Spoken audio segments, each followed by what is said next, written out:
Welcome to This Just In, the show bringing you the latest advancements in healthcare, strategy, innovation, and public policy. And now, for the fastest voice in healthcare, here's your host, Justin Barnes.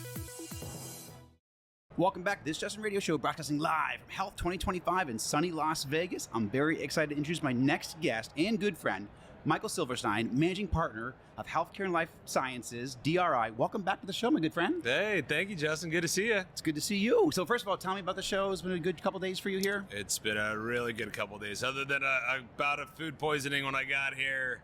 From the airplane before? Tell me. Bad turkey sandwich at the Tampa airport from the Hudson News. Put me out of commission for about 24 hours.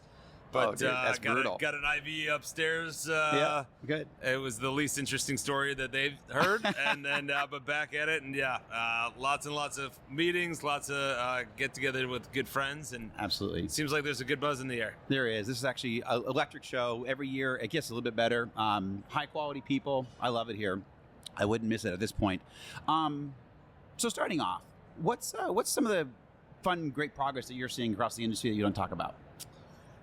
I'll tell you what, I mean, we've seen in the last, 5 in health and the last few shows, like AI is like real. It is being purchased and acquired, and it's like it's moving, like the capabilities are just light speed moving from like week to week. Things are getting better and more competitive. And I think I work with a lot of the investors that support the industry and invest in the industry. And I think it's keeping them on their toes and really having to be thoughtful around what is hot and can actually stay hot, and what's going to be a commodity in a month and a half. There you go. Which has been really interesting.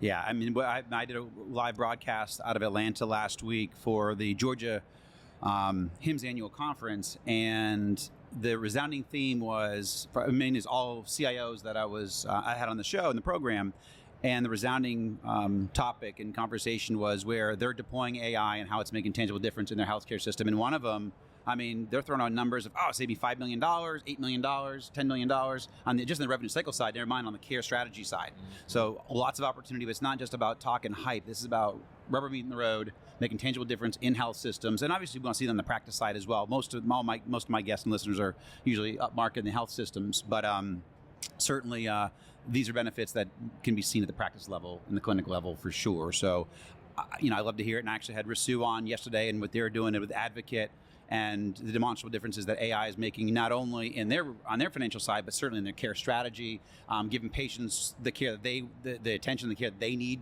remotely, not necessarily being in proactive care.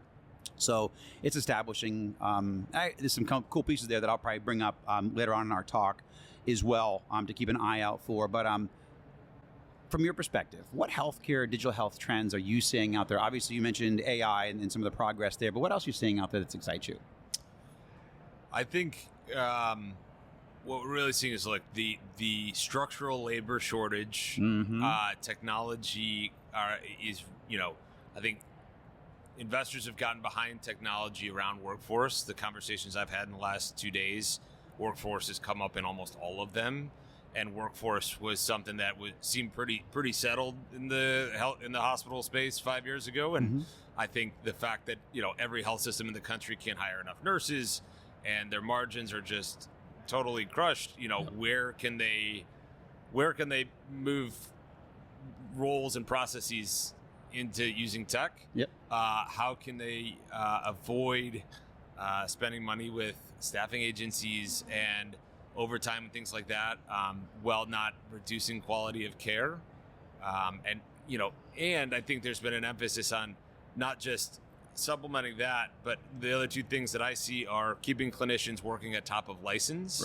Right. So making sure that your surgeons are doing procedures and not consults, and as much that they can take off a doc's plate to do with an NP or do with AI, right, to keep the margin there. And then also clinician like satisfaction. So I've got some clients that are focused on actually the mental health of clinicians within the hospital.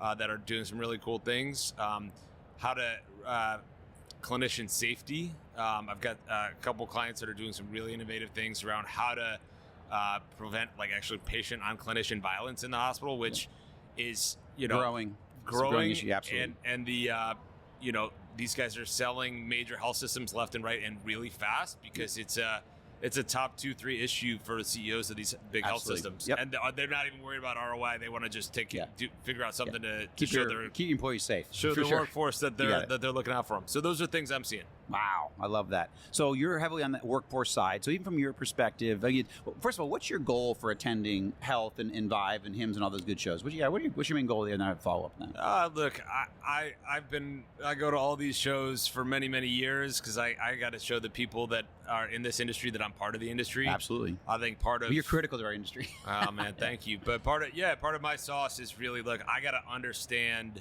to be able to speak to the different constituents, the investors, the C-level, the candidates, what have you. Yep. I've got to understand the industry. I've got to understand healthcare, and I think, I tell prospective, customers, I'm like, look, if you don't require healthcare for this role, we're not the right firm. Right. Right. And so to me, that means I have to know healthcare really well if I'm telling them that. So, absolutely. That's been a big piece. And my other big piece is I very much try to be a connector. So I have put investors together with other investors. I put companies together with other companies to partner, made connections between companies and investors, just putting people together that, as I sit and just take a minute to think, like, who should know each other, where 1 + 1 = 3, and trying to, really create as much value as I can by putting people together. Love that. Appreciate that. So from your perspective, being obviously on the workforce enablement and recruiting side of the house, what are you seeing as some of the trends there? I mean, obviously talent is always critically important. Companies, it's why, I had an affinity for what you do, because a company is not their product, a company is their people. And I've, done well in a couple of companies for that exact reason, because I had amazing people with me for the entire journey. I'm still friends with almost all of them to this day. So it's a blessing from that perspective as well. But what are you seeing from a kind of your standpoint, your vantage point into that, of how we're developing as an industry on the workforce and how to find those right people for the fit? Yeah, great question. I think, look, there is Epic and Judy cast a big shadow, right? And I think on the back end of meaningful use, there are a lot of people that have worked for many, many companies in this industry that frankly have had a ton of headwinds trying to sell against Epic, right? And so there's a lot of dead bodies on the side of the road, right? And so folks, I think a lot of folks have struggled to kind of get in a groove and find a nice long-term home, because anytime Epic tells you their roadmap is going to include X, right? Like that puts whole pieces of this industry in jeopardy in certain places. And so I think healthcare continues and the workforce continues to expand and look at like care outside the four walls of the hospital. Right. In the outpatient, post-acute, behavioral health, I see we're doing a ton in. A ton in health plan, a ton in how do we turn, help these physician practices turn into clinical trial sites and things like that, to figure out other avenues to bring revenue into these practices to allow them to continue to function and have healthcare be a desirable industry for the brightest people in this country to go into.